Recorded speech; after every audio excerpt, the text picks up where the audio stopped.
secondo incontro e dobbiamo fare una sintesi del primo perché l'abbiamo inserito in corsa, visto che abbiamo saltato a gennaio. I nostri studenti, già laureati in scienze motorie, oggi presenti non c'erano perché avevano lezioni, quindi non potevamo inserire la prima lezione durante le lezioni istituzionali. Noi praticamente adesso di oggi faccio l'attività di opposizione, stavo dicendo appunto che la progressione per chi non insegna arti marziali può essere una soluzione per riuscire a arricchire il proprio intervento, che sia basket, che sia triathlon, che sia corsa, con attività estremamente divertenti e utili.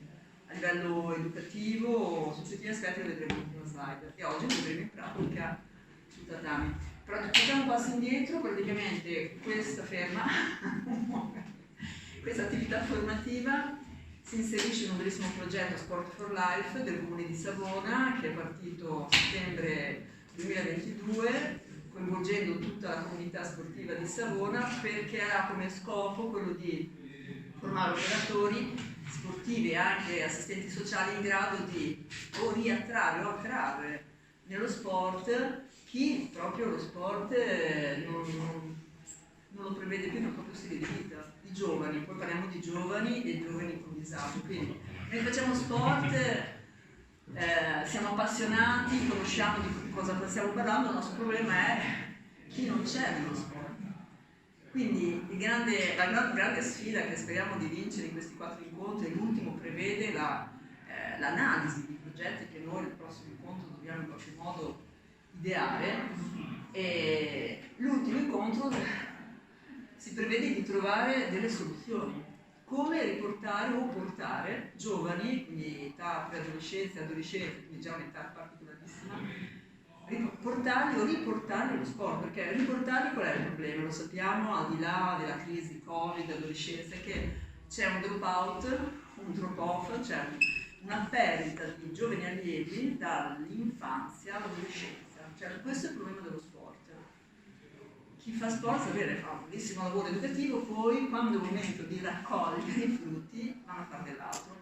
E bisogna porsi delle domande. Sicuramente è un fenomeno, cioè, di tanto non si può risolvere, fa parte anche un po' dello sviluppo dell'ultima regione.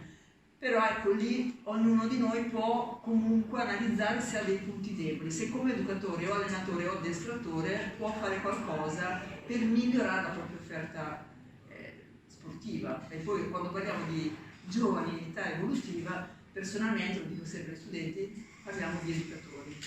Prego. Io vorrei dirti, cioè proprio a pennello, 2 cose.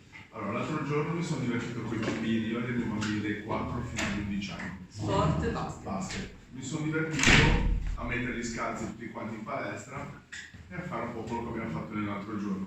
Non li ho fatto fare tanta danza, cioè più che altro li ho fatti camminare. Esatto, li ho fatti camminare per la palestra e poi ci siamo sdraiati per terra, occhi chiusi. E ha funzionato, nel senso che poi l'allenamento dopo, già ci metti di nuovo scalzi e facciamo qualcosa di nuovo. Quindi è una cosa che io non avevo mai usato, o avevo usato forse 1 o 2 volte, questa novità li ha colpiti, cioè il fatto di non allenarsi col pallone, ma stare piedi scalzi in giro per la palestra e muoversi senza avere per forza un pallone in mano li ha colpiti positivamente.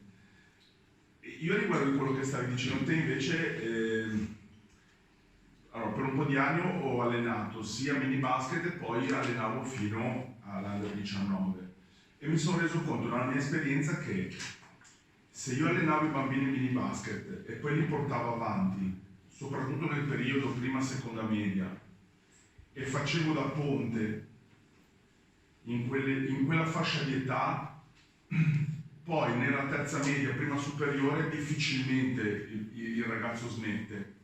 O smette perché non gliene è mai fregato una mazza e quindi dice bene, non ci sei più tu, io aspettavo che non mi allenassi più tu e me ne vado via, però invece mi rendo conto che tantissimi bambini con la quinta elementare, non avendo più un punto di riferimento che fa da ponte tra cambio scuola, cambio allenatore, cambio compagni di scuola, cazzo sto cambiando tutto, boh, mi sono rotto, almeno lo sport lo mollo. A scuola ci devo andare per forza, i miei compagni me li mettono per forza, lo sport posso decidere, non ci vado più.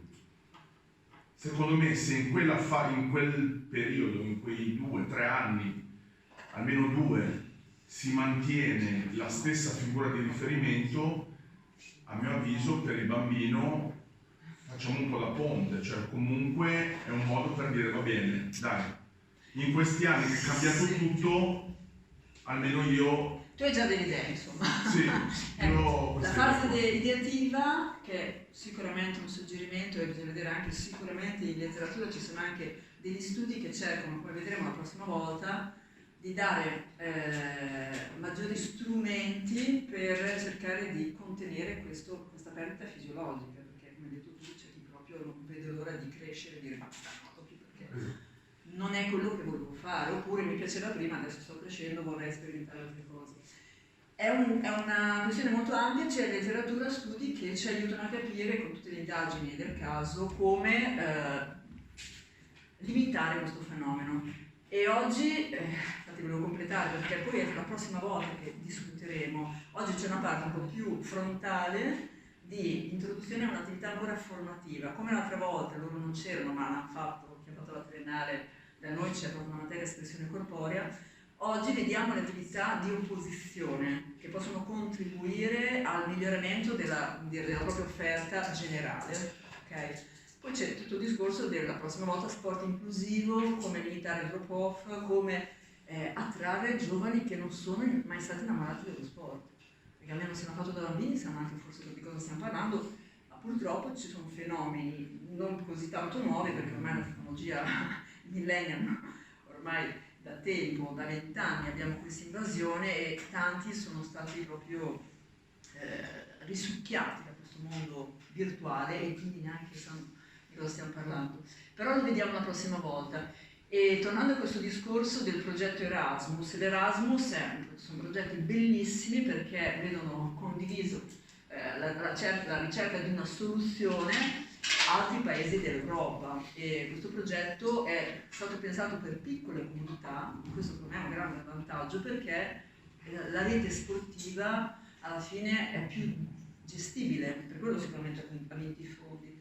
E Savona è capolista e condivide il progetto e quindi in qualche modo deve portare questo modello di cerchiamo una soluzione con la città di Krško, Slovenia, e com'è che si pronuncia? Mirandera. Mirandera. Portogallo. E dov'è che è scritto Mirandera? L'hanno detto perché lo sapevano già. C'è scritto da nessuna parte. Perché guardate, No, Mirandera è il paese e quella è l'associazione. Ah, ok. E quindi Savona come capolista, Unigé come parte formativa, e le risorse sono gli operatori sportivi qui presenti e gli assistenti sociali e i nostri laureati in scienze motorie, che sono già laureati in scienze motorie e fanno la magistrale tecnico-sportiva. Ok, delicatamente, senza prendere la... Bravissima. Quindi come formazione siamo la collega Antonella Sbragi, danza, espressione corporea, e Manuela Piantosi, sport di combattimento, attività di protezione. Quindi questo connubio, l'altra volta vi ho detto, per noi già è un modo di sperimentare una maniera differente di proporre, perché abbiamo proprio due approcci opposti all'attività sportiva: estetica tecnico-compositoria, performance, situazione e di combattimento. Però abbiamo appunto la possibilità di farvi vedere come c'è proprio invece un continuum. Infatti lei oggi completerà la sua parte di espressione corporea e mi passerà il testimone e dalla collaborazione all'opposizione per dare degli strumenti sia a voi appunto se ve ne farete qualche cosa, ma ai nostri giovani, per esprimersi e anche gestire l'aggressività, perché nell'opposizione devi in qualche modo rispondere e sapere che devi saper dosare la tua risposta di combattimento, quindi parliamo di aggressività. Il nostro collega Marco Testa è il coordinatore di questo progetto, nonché responsabile del campus. È quello che ha avuto l'idea col comune di creare questo percorso formativo. Vai avanti. E quindi la proposta formativa è questa. La prima lezione che c'è già stata, espressione corporea, che oggi verrà completata perché abbiamo dovuto restringere, l'altra volta invece di 3 ore, 2 ore. Attività o disposizione per aggiornarvi, per arricchire quello che già conoscete da tanto tempo, quindi noi cosa fare per allenare, educare i giovani nello sport e più che altro per costruire uno spirito di squadra. Infatti oggi lavoreremo in team, creeremo le squadre e poi, visto che anche lo spazio lo permette, faremo attività in squadra, perché la squadra è quella che il team dovrà in qualche modo trovare delle soluzioni e tra i vari gruppi confrontarsi e fare anche una competizione di proposte per vedere quella che più ha convinto. L'ultima lezione. Allora, appunto, espressione corporea e gioco di posizione, perché comunque noi lo sport lo dobbiamo usare come mezzo per far crescere bene i nostri ragazzi. Quindi sì, purtroppo la performance, dico purtroppo perché nell'età evolutiva in teoria dovrebbe essere solo un mezzo. In pratica cosa succede? Che il CONI poi dà i fondi anche in base a quanto si vince. E quando può vincere un'associazione sportiva, in che fascia d'età? In Italia? Buongiorno. Ah, ecco, no, infatti Carlo ce lo diceva che c'era un problema di comunicazione. Abbiamo appena iniziato. Bene, grazie. Tanto con le slide. Qual è il problema italiano di vincere nello sport per le associazioni sportive? Che è il vostro problema. Chi fa sport e vuole anche fare agonismo e avere qualche soddisfazione, dare qualche soddisfazione, qual è? Troppo precoce. 15-20. L'associazione sportiva a che età può puntare per vincere qualche cosa? Il range di età 15-20? Che sport? Abbastanza simile. Ah, è sport. No, io sì. No, parlavo ognuno di voi no, può dire no. nella sua esperienza, quello che fa nella sua associazione, su che età punta per vincere delle medaglie che il CONI riconosce. Dei 10 anni, diciamo. C'è un range, c'è proprio statisticamente un range dove l'associazione sportiva dilettantistica può puntare su avere qualche riconoscimento anche dal Comitato Olimpico locale, regionale e nazionale. 15, 19, 13, 19. 19 è già troppo, perché Regionale dai 12 anni in su, cioè. dai 12 anni fino a che età? Anche, ecco, perché dico che dopo 18 è difficile? O anche verso 17-18? Parliamo della mia federazione, che c'è un problema molto serio, che lo vedremo anche in letteratura, ma al di là della crescita, e lo sport italiano, tranne il calcio, come fa a mantenere gli atleti che fanno le Olimpiadi? Entrano nelle forze armate, quindi le associazioni sportive le perde. Quindi non ha più il proprio atleta, quindi non può più fare punteggio, non può più fare neanche quindi classifica, non può più avere i voti per eleggere i presidenti. Dice. Quindi c'è tutto un meccanismo che fa sì che invece di fare gli educatori, alle volte facciamo gli addestratori. E questo è un problema proprio di conflitto di interessi. Io sono stata allenatrice della nazionale giovanile e ho scelto di essere educatrice. E purtroppo se scegli di essere educatrice, la medaglia non è detto che la vinci, anzi, mediamente non la vinci. E cosa succede? Poi la federazione dice sì, brava educatrice, ma medaglia in età evolutiva, parliamo di 15-16 anni, laddove noi comunque dobbiamo insegnare qua, questo progetto almeno a questo scopo, fare sport per stare bene, per intanto cambiare il proprio stile di vita, amare quello che si fa, non per la medaglia, ma perché ci si sente più in forma, più attivi, si gioca, ci si sfida, ma non ci si distrugge, perché alle volte la performance brucia prima di tutto il cervello.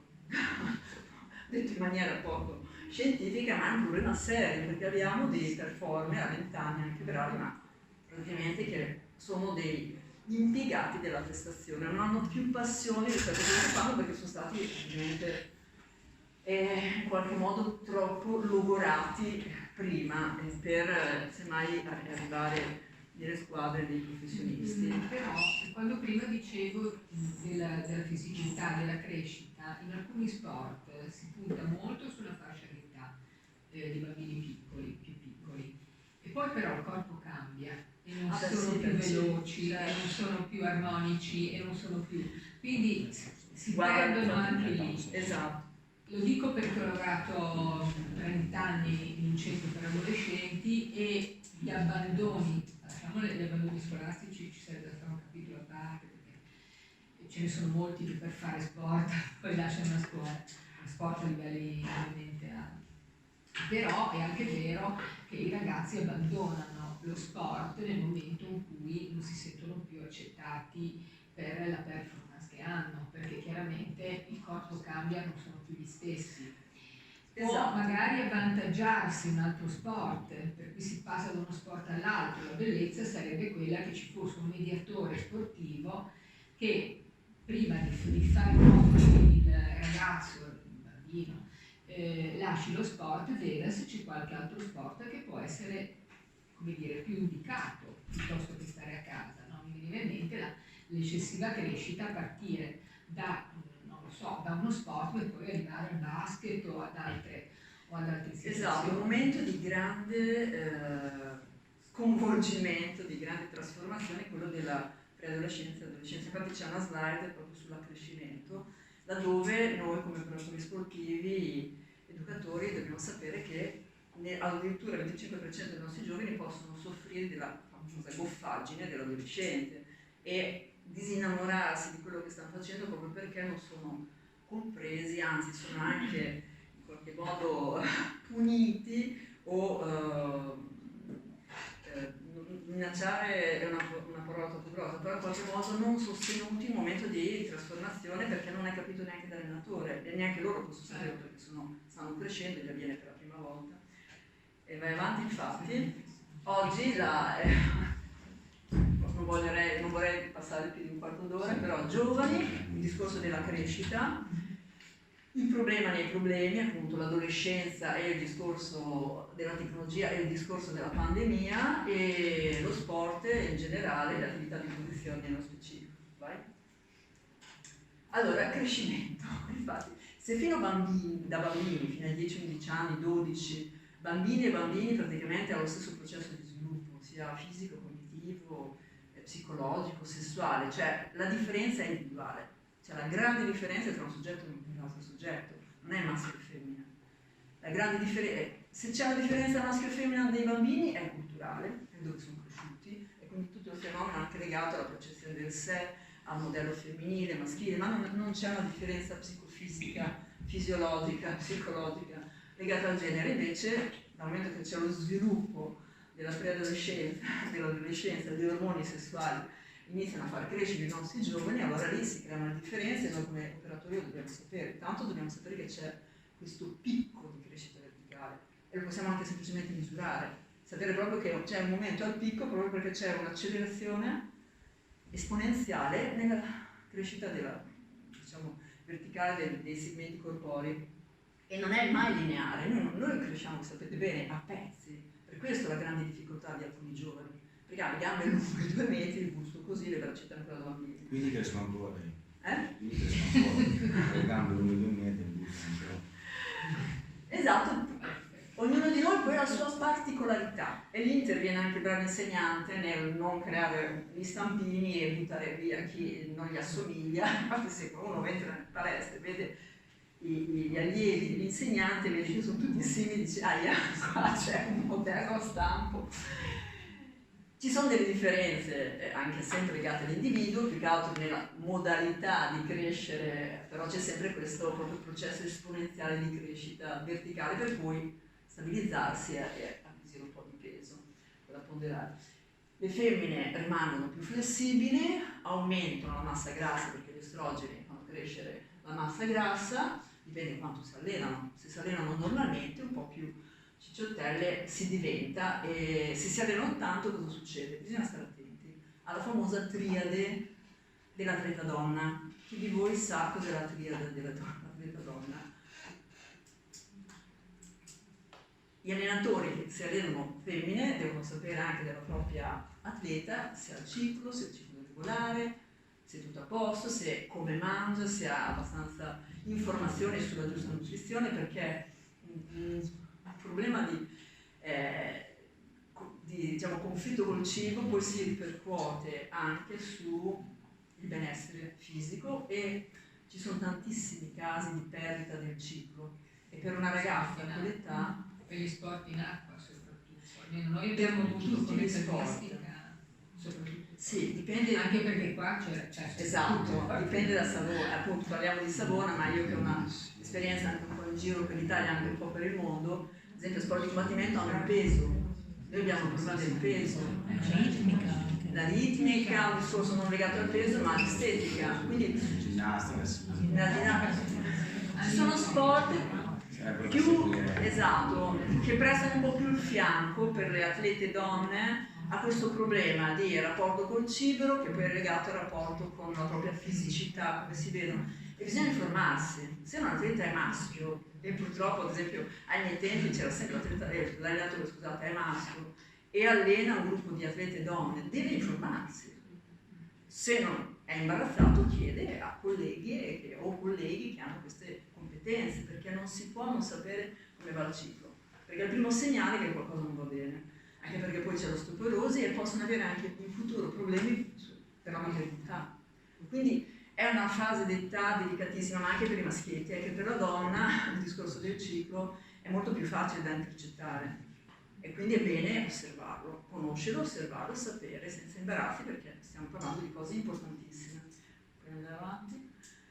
E questo è un discorso legato a chi cresce in maniera disarmonica, soprattutto quelli alti, quelli longilini, non è detto, però mediamente chi, basta vedere i genitori, o genitori molto alti, sa che in quella fase lì dimenticherà anche quello che prima sapeva e l'allenatore deve con tanta pazienza assecondarlo, non infierire. Già l'atleta si trova in crisi, lo sapevo fare, non lo so più fare, quello che mi veniva bene ero il campioncino, mi sembra di essere impedito, attenzione, perché è una fase già di per sé cioè c'è tutti gli aspetti di crisi. Se poi noi infieriamo veramente li perdiamo, in più nel momento in cui invece lo sport può essere un grande alleato per la loro vita, okay? In più attenzione, perché oltre a questa goffaggine c'è chi ha anche dei problemi proprio legati all'instabilità articolare e alcune instabilità delle ginocchia.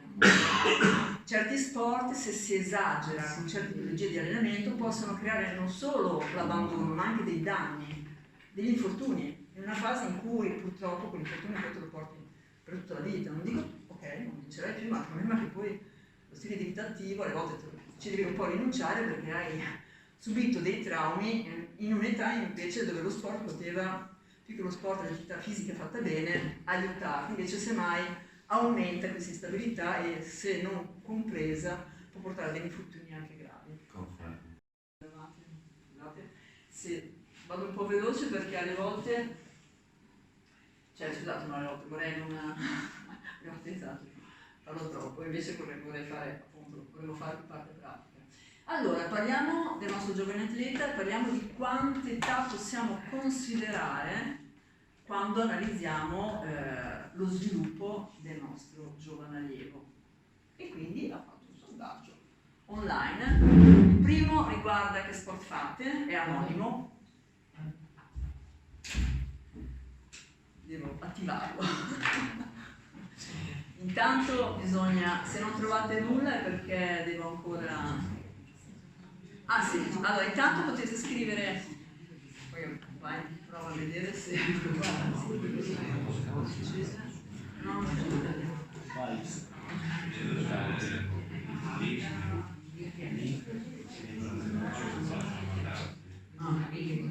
era vero. Aspetta, perché la bocca...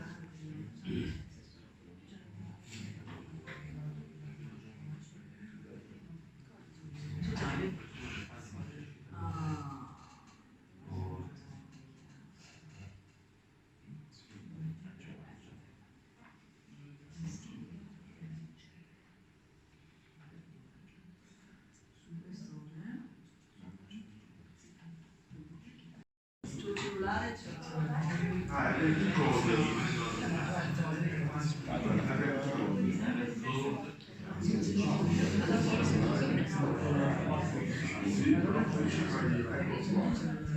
allora ti mando un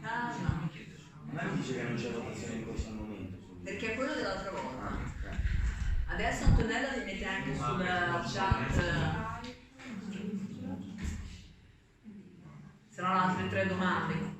Questa qua delle quante età secondo voi possiamo considerare quando analizziamo lo sviluppo di un nostro giovane allievo. Credo abbiano domandato. Ha mandato il link, quindi chi non è ancora riuscito a accedere perché ha quello dell'altra volta, È arrivato.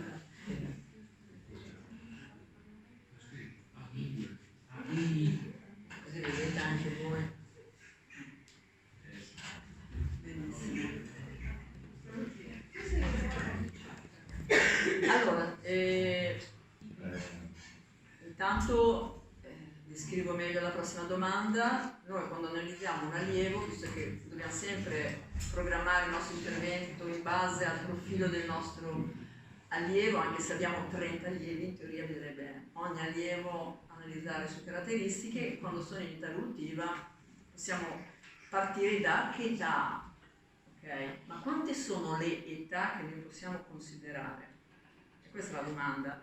E chi non di voi non ha ancora risposto a questa, pazienza, possiamo saltare che sport fa e andate sulla chat del gruppo e cliccate il nuovo link, perché se trovate nessuna votazione siete alla, sì, al sondaggio vecchio.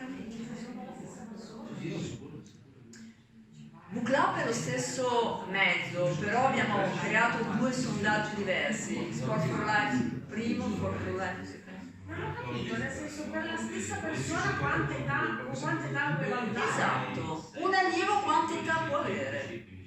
Antonella, mia allieva di judo, quando l'analizzo, quante età posso Biologica, considerare? grafica. Vedete, 1, 2, 3, 0, non lo so. Ah, ma per prima di mattina. Ma Esatto. della... No, in questo momento devo fotografare Antonella e... Sì, non è facile scrivere. Esatto.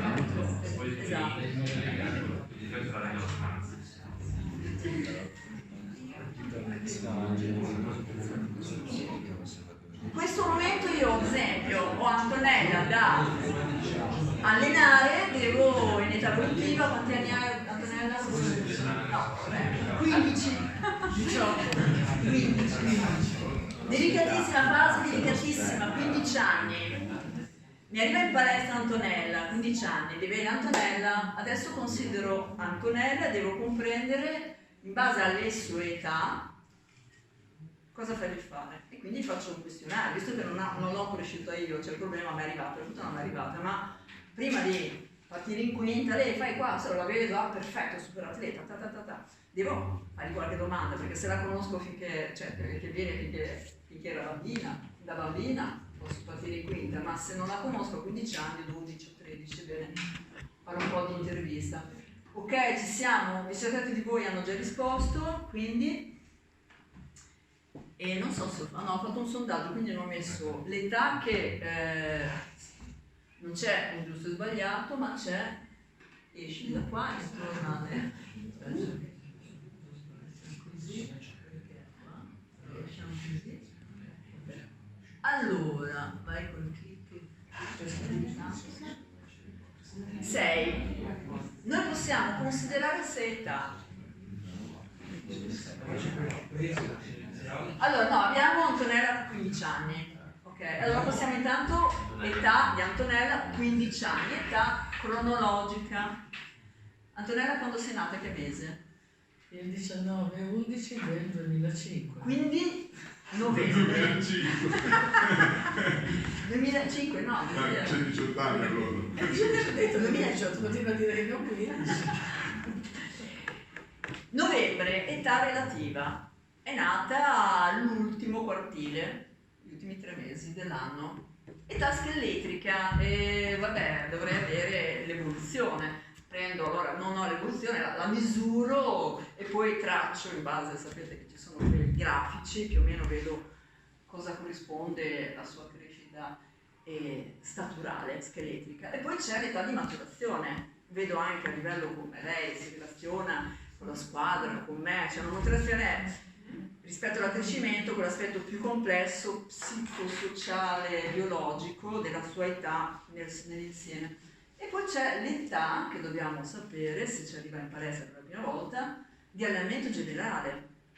Che sport hai fatto prima? Sei arrivato a 15 anni, per quanto tempo, con quale frequenza, e a livello agonistico hai fatto gare, non hai fatto gare? E poi c'è l'età specifica di allenamento, 0 perché è appena arrivato in palestra, quindi del mio sport.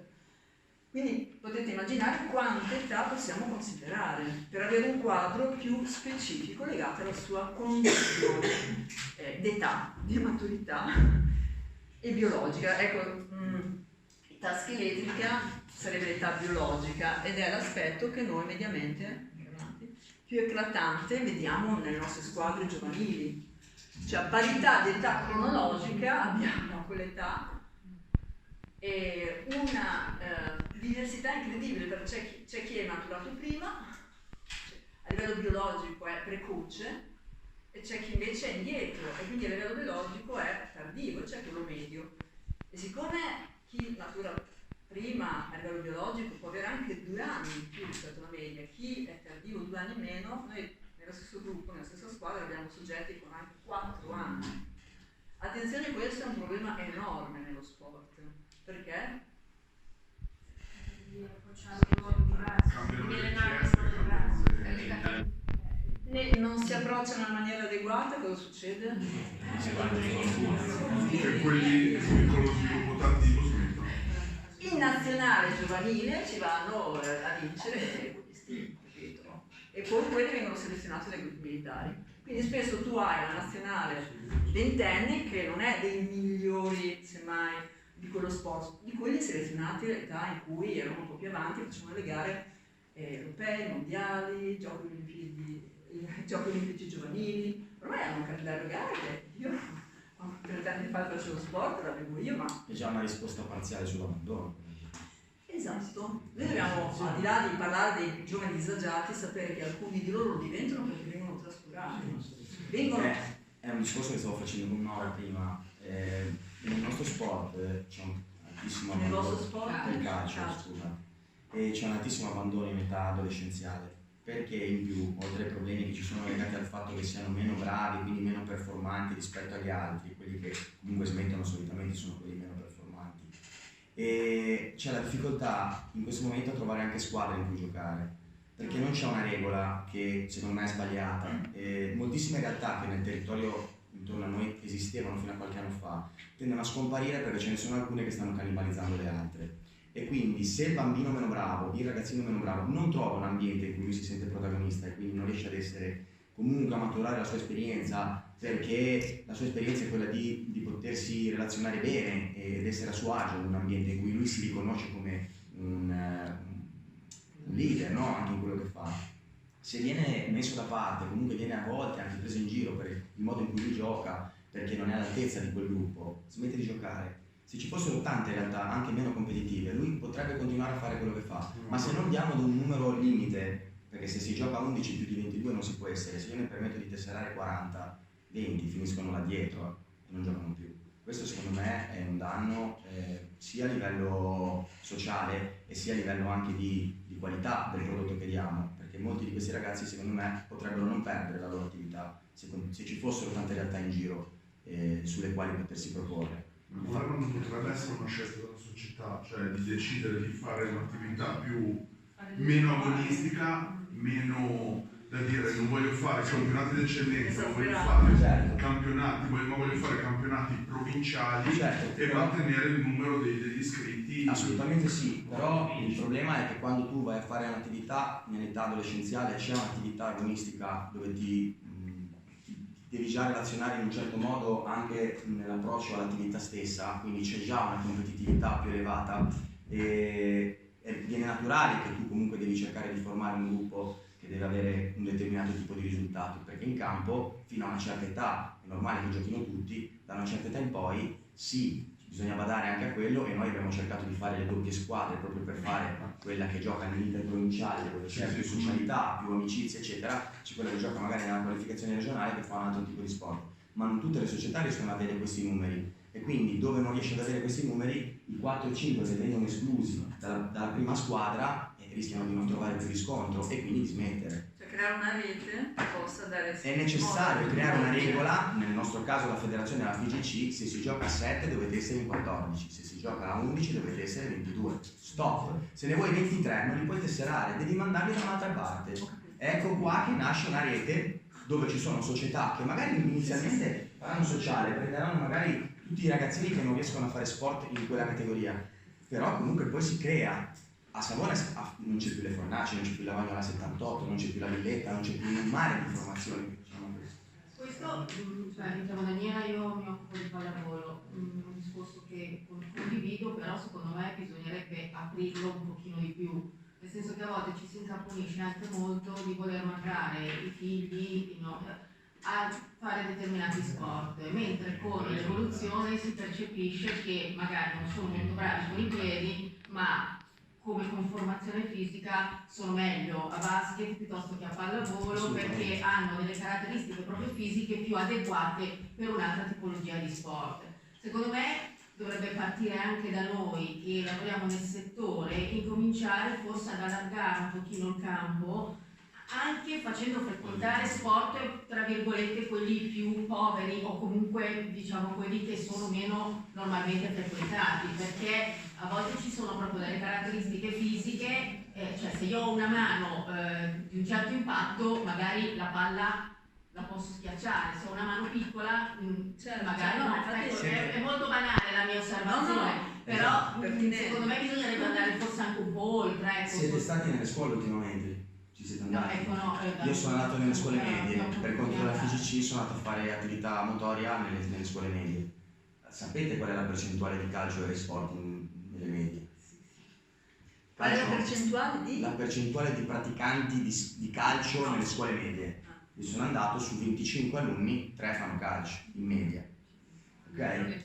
Vince judo, vince pallavolo, vince... Vince la pallavolo perché le palestre posso una cosa non polemica. Il problema è che invece nelle elementari la percentuale dei ragazzi che fanno calcio è l'80%. Giocano a calcio, vengono esclusi dal calcio. Io ti parlo dell'esperienza a pallacanestro. Allora, quest'anno mi sono arrivati 42 bambini nuovi delle scuole a Stengo tra 4 anni e 11 anni. Io alleno soltanto asilo e elementari. Allora, ti arriva uno, si porta dietro 10 compagni di scuola, hai fatto il miracolo. Ti arriva quello che ti dice: ciao, arriviamo da calcio, non volevo farlo giocare a calcio, lui voleva giocare a calcio, ci ho soprattutto la faccia, non lo fanno giocare, giochiamo a basket. Ti arrivano tutti da una società. Come? Ti arrivano tutti da una società sola però. Io vabbè, non faccio. Io dico soltanto che sto trovando nella mia esperienza tanti genitori che mi dicono: convincilo a giocare a basket perché non lo vogliamo portare a calcio. Tieni conto che io sono appassionatissimo di calcio e prima di giocare a basket vuoi giocare a calcio. Quindi poi mi sono sentito dire: forse è meglio che smetti. In prima elementare ho smesso e in seconda elementare ho iniziato a giocare a basket. Quindi io sono appassionatissimo di calcio. Dico la mia esperienza, come diceva lei prima, ci sono anche tanti genitori che magari per una loro passione, io mio figlio ha iniziato a giocare a basket perché era una mia passione, è diventata anche la sua. Mia figlia ha giocato a basket con me solo per stare con me e poi in prima media è andata a giocare a pallavolo perché voleva stare solo con me, dalla pallacanestro non mi ha mai fregato una mazza.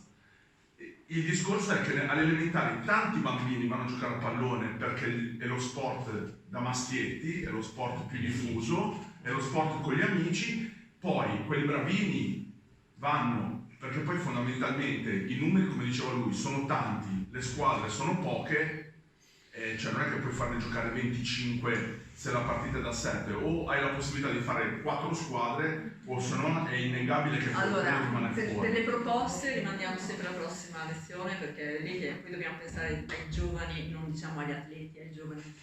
No, volevo solo dire, rispondere a Daniela prima, io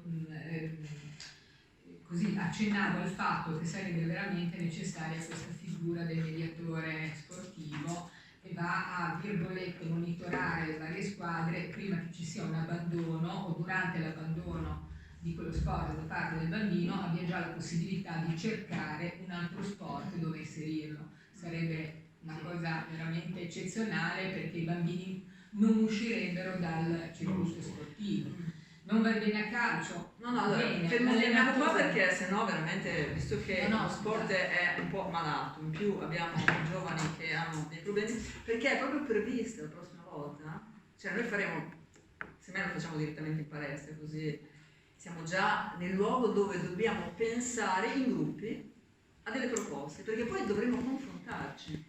E lì secondo me è la cosa interessante, perché sennò qua qualcuno ha delle idee ma non riesce a venire fuori perché siamo in troppi. Invece dobbiamo ancora fare team building, esatto, e purtroppo apriamo delle problematiche enormi ed è veramente una occasione, perché qua c'è anche il comune di Savona, quindi l'idea è, finiti questi 4 incontri, oggi dovete avere ancora un po' di pazienza, siete ancora un po' allievi. Però la prossima volta invece no, siete protagonisti nel cercare di trovare delle proposte in gruppi, perché poi l'ultima volta ogni gruppo dovrà confrontarsi con la proposta scelta del gruppo, con gli altri e poi tutti quanti decidere quali, ad esempio oggi secondo me 4 gruppi riusciamo a farli, creare una gerarchia anche di proposte, un ranking, quella più bella ma irrealizzabile, quella meno bella ma un po' più adatta a Savona, perché lo scopo poi di questi 4 incontri è mettere in rete le vostre competenze, ma anche scegliere un progetto pratico, perché uno può avere appunto come psicologo una visione di un certo tipo, poi bisogna vedere se gli altri accettano e deve nascere una discussione, solo che tutti assieme secondo me rischiamo di non avere una dialettica efficace, invece in piccoli gruppi secondo me diventerà molto interessante. Andiamo velocissimi, tanto allora, discorso dell'età relativa è nata a novembre, questi sono studi, guardate, Zucker, Carlos, 2010 del campo, 2768 atleti classe junior, cos'è, 18 anni, anche un po' prima, il 43% di quella squadra è nato tra gennaio e marzo. Cioè, cosa vuol dire? Che soltanto l'11%, quindi c'è una differenza significativa tra chi è nato a gennaio e chi è nato a dicembre, cioè chi è nato a gennaio/marzo e chi è nato tra novembre e dicembre. Cioè nello sport si è già visto che a 18 anni, 20 anni e 30 anni succede che la maggior parte di quelli che giocano nella prima squadra sono nati tra gennaio e marzo. È un bel problema, perché l'anno agonistico non tiene conto che a 11 anni, che è nato a gennaio, semmai a livello biologico non stesso sviluppo, ma se quell'altro è nato a dicembre ci sono 11 mesi. 11 mesi. E a livello fisico è dimostrato che certe prestazioni in 11 mesi c'è una bella differenza significativa a livello agonistico. E quindi questi studi dimostrano che c'è questo problema, cioè si sta scartando chi è nato a novembre, dicembre, mi dispiace, infatti sono passata alla danza sportiva, non faccio più l'atleta. Quindi bisogna stare attenti, sapere che quegli 11 mesi a 10 anni, 11 anni, 12 anni, quando in certi sport bisogna spingere forte, non si sta, cioè si sta facendo l'errore già di selezionare chi è, perché è di 11 mesi più grande, della stessa classe d'età.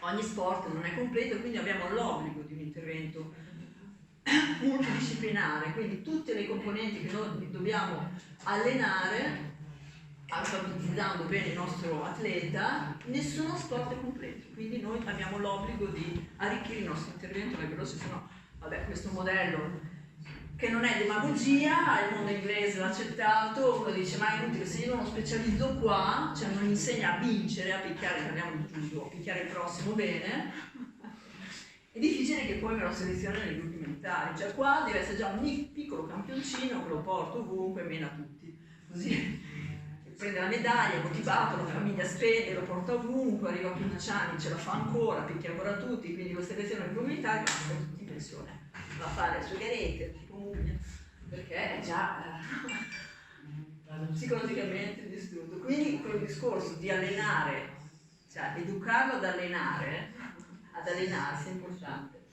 Vabbè, questa è una domanda, andiamo avanti, se no, tanto lo sappiamo i nostri problemi con gli adolescenti, perché è un'età che intanto devono studiare tantissimo, cioè se no che futuro gli si apre. E lo studio non è che si concilia con uno stile di vita attivo, in più se la palestra è distante, se lo sport lo vedono troppo competitivo, troppa fatica, sono sedentari. Una volta davanti alla TV, oggi rapiti dal mondo tecnologico, perché si sa che stimola come una droga, crea dipendenza, crea assuefazione e crea una non rispetto della propria biologia e una perdita di anche capacità cognitive. Ci sono già studi che dimostrano che questo tipo di rapporto, diciamo, non funzionale, disfunzionale, non parliamo di ciò che è utile e possiamo gestirlo perché siamo educati, educhiamo i nostri giovani a gestirlo. Parliamo dei giovani non educati, andiamo al ristorante e senti tieni così non ho, io posso fare qualcosa, e si rimbambisce totalmente, e lo fa anche durante il tempo libero, perché è una droga. Cioè, lo sa bene l'Apple, no? Che quando noi andiamo lì abbiamo anche un oggetto bello, instauriamo e a livello di scariche ormonali sono le stesse, una piccola droga, quindi c'è questa compulsione nell'utilizzo che crea una dipendenza, è fenomeno tipico della droga con tutte le conseguenze, in più per via delle restrizioni e strategie per la prevenzione della salute legate al Covid, questo distanziamento ha ancora più creato problemi ai nostri giovani. Io adesso ho un progetto judo nelle scuole elementari, sono sconvolta nella modalità tutta un'altra generazione, ma della non capacità quasi di relazionarsi e, se sono figli unici, entrare in contatto, proprio perché il distanziamento ha colpito le fasce più fragili che sono i nostri giovani. Noi parliamo degli adolescenti ed è questo il problema che dobbiamo affrontare con questo progetto, oltre quello dello sport. Vai avanti.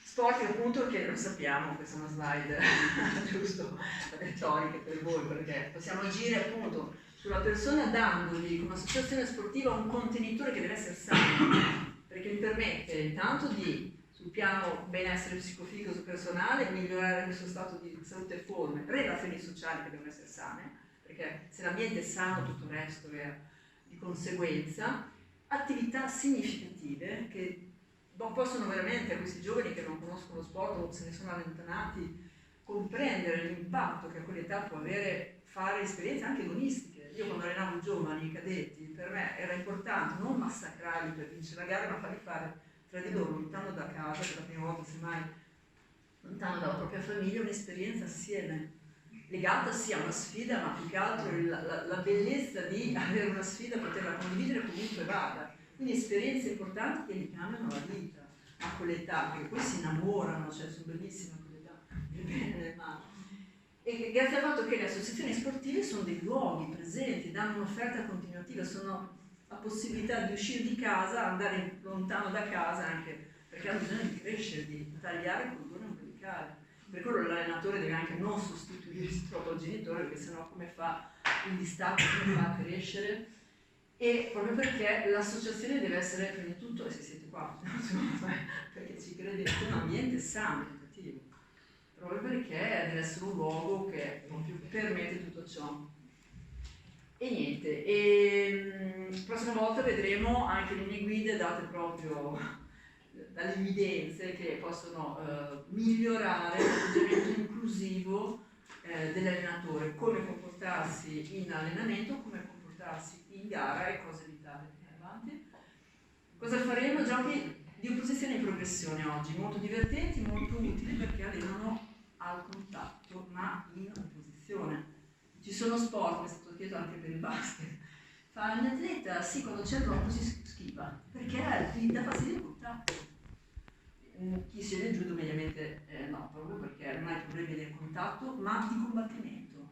Noi abbiamo un progetto bellissimo con gli autistici, se si parla appunto di contatti in collaborazione hanno dei problemi, in opposizione no. C'è Alessandro, adesso di Roberto, un bambino che cioè, se si richiede mi dai la mano non te la dà, se ti combatte ti metti la mano addosso. Senza problemi, proprio perché il combattimento, la sfida e da lì che poi puoi agganciarlo e permettergli un percorso educativo.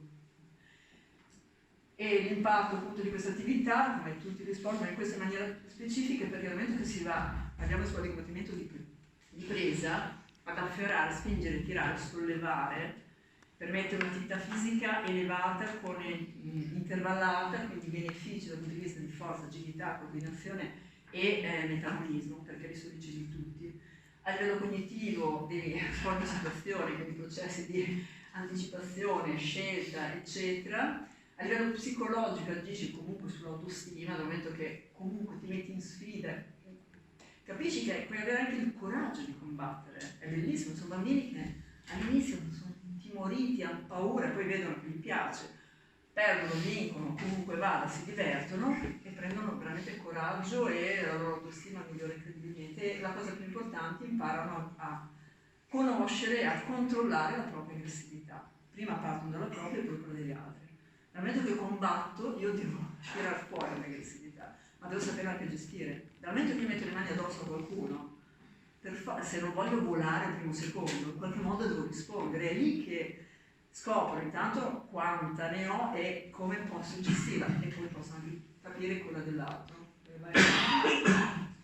Chi non ha questo tipo di esperienza, perché fa dei sport bellissimi ma non prevedono il combattimento, quindi se mai è cresciuto figlio unico, distante dai cugini, come si può inserire questa attività? Perché è un'attività da inserire gradualmente, perché dal momento che io devo tirare fuori l'aggressività, devo anche saperla controllare e bisogna quindi agire in sicurezza. Mediamente negli sport di combattimento di presa si insegna prima di tutto, ma noi oggi lo evitiamo, a cadere, perché se è previsto come fase finale il combattimento per la posizione del corpo, anche se mai non necessariamente come nel judo che ci atterriamo sulla schiena, semplicemente tira fuori, tira dentro, sollevare, può succedere che qualcuno cade, quindi è meglio insegnare a cadere.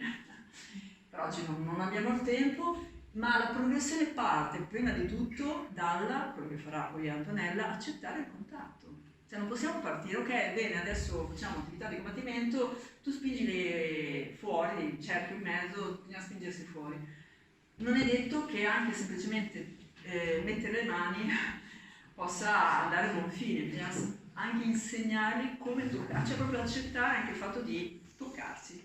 Non è scontato, quindi ci sono tutte attività divertenti che disinibiscono, perché se un giovane adolescente lo mettete subito a fare combattimento potrebbe farsi male, potrebbe fare male, quindi deve imparare, se non è abituato, a toccare, perché alle volte veramente sono inibiti, quindi bisogna creare attività che oggi faremo di accettazione del contatto. Dopodiché la parte successiva, e parliamo di combattimento, il primo tipo di combattimento che è consigliato, questo è un articolo pubblicato 2 anni fa da esperti, colleghi si sono messi lì e hanno detto ma quale potrebbe essere la progressione per gli sport di contatto, poi ci sono quelli calcio e pugni, noi parlavamo di che anche questa progressione potrebbe essere utile, anche non so per la box, per qualsiasi tipo di sport di percussione, insegnare a comunque gestire nel contatto l'aggressività.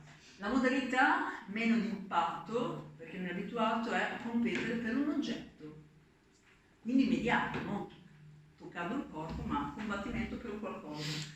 Successivamente combattere per lo spazio, quindi la scusa è tirare fuori, tirare dentro, non è cioè mettersi le mani addosso, diciamo afferrarsi è conseguente ma non è l'obiettivo. Invece la quarta fase che prevede combattere per il tocco, andare a toccare delle parti del corpo, già c'è il corpo dell'avversario ed è l'ultima fase infatti il corpo dell'avversario, proprio perché questa è una progressione che permette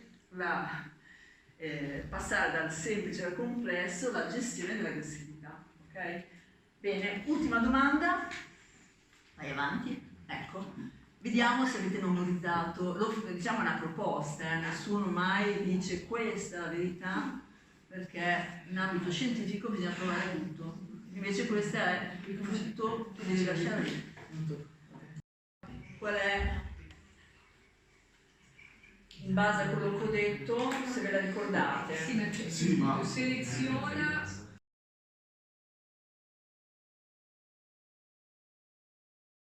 Cioè può essere in corsivo, può essere in stampatello, può essere come lo riteniamo bello.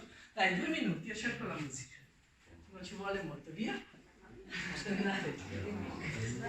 Quindi allora dovessimo farlo con le linee cattive e non c'è. Adesso Il maiuscolo. Il maiuscolo.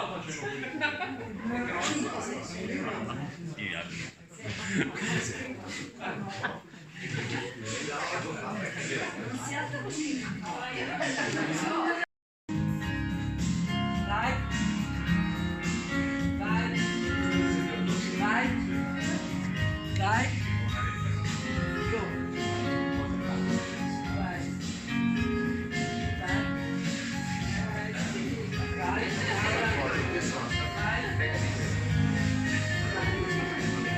Vai.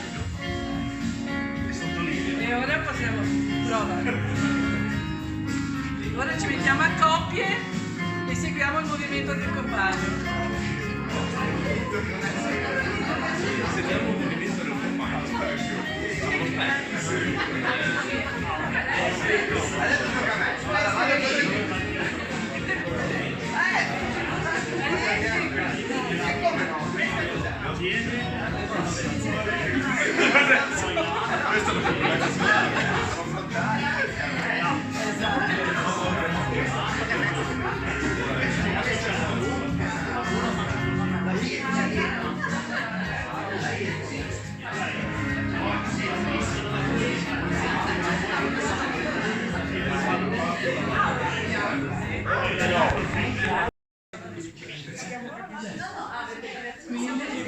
Siamo dirigenti, sì. Perfetto, adesso così cercate di creare una riga, quindi restando anche su, diciamo, più o meno, però ci avviciniamo, creando un'unica riga, quindi di fianco, non davanti uno dietro, ma di fianco e unendoci, anche se vogliamo mettere il giornalista in mezzo, se vuoi fare gruppo.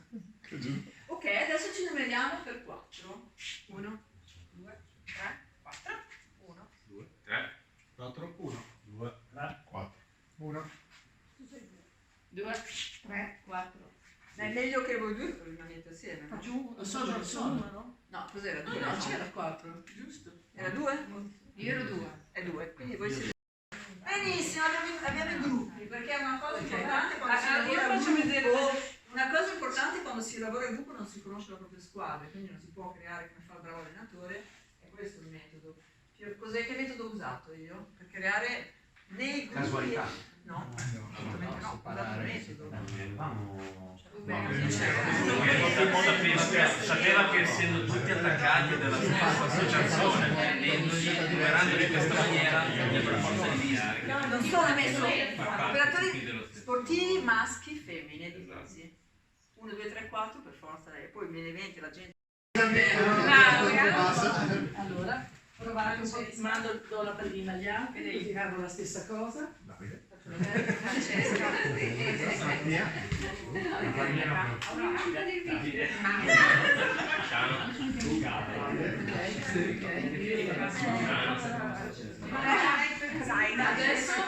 Adesso dovete Lanciala in alto, qualcuno fare arriva. il nome. Quindi quando mandi la pallina, il tuo nome, ma devi ricordarti il nome. Fate ancora una volta lo scambio. Fate ancora una volta lo scambio. Una volta che avete memorizzato i nomi, Sa chi la manda dice no, adesso sì, perché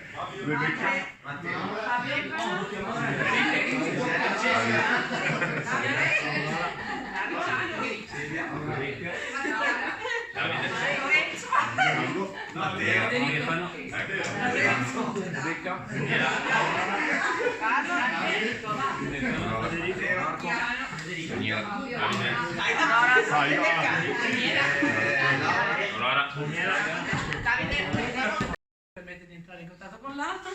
Ora camminiamo in ordine sparso e proviamo a fare una forma di contatto quando la prima lo sguardo, quindi abbiamo fatto la volta scorsa, quindi ci fermiamo e stiamo a guardarci come senza sorridere, senza ridere serissimi, 6, 7, 8 secondi e poi io vi do l'uscita smontata e quindi continuate a camminare in ordine sparso.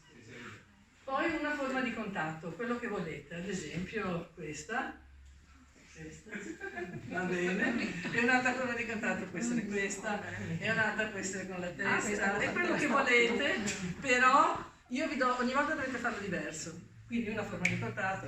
Poi proviamo anche un contatto non desiderato, Ma lo ora non dici, voglio dire, scusa, ma lo potrebbe dici essere tu? questo. La forma di contatto Non desiderato. Noi? Sguardo. Volta via.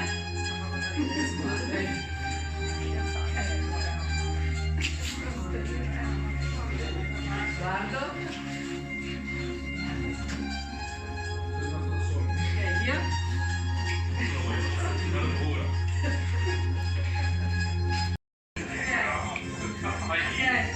Giusto.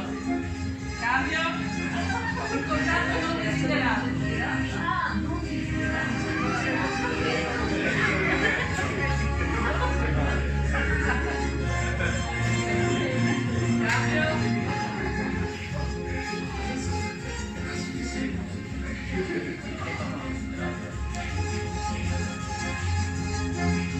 Mano sinistra. Quindi ci mettiamo uno dietro l'altro, quindi il movimento esatto, Se viene fuori esatto. così. Adesso io così alla guido il sinistra. centro. Dobbiamo essere uno dietro l'altro, però dobbiamo avere la mano sinistra in modo che allora, in modo che noi giriamo. Quello che mi fa la volta scorsa, giriamo in questo modo. Ok. Vai pure avanti, solo una torsione ce l'hai solo del busto, quindi vai avanti, vai avanti, vai avanti, vai avanti. Quando io riapro, continuo, esatto, continuo. Esatto. Continuiamo, fino a che io non ritrovo. Esatto.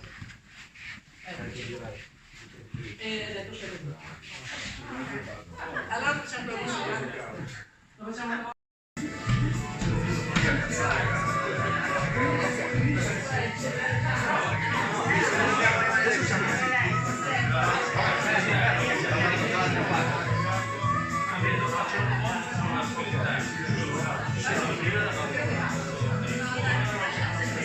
No, se siamo arrivati così.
Ma c'è qualcosa di aggressivo? Via! Deve capire come combattere per le cinturine. Cosa vuol dire? Una per una dietro la schiena.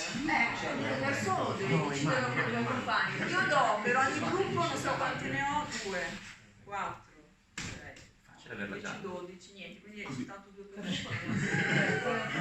E dovete farmi un gioco per l'oggetto in sicurezza, come prima regola deve avere come caratteristica la sicurezza. La seconda è il divertimento. Tiro alla furia. E dovete decidere ogni gruppo, trovare l'esercizio gioco condiviso assieme al gruppo, ok? Avete E tu la tua? 3 minuti. Dovete decidere le regole, Per una parte. Ma tutti insieme?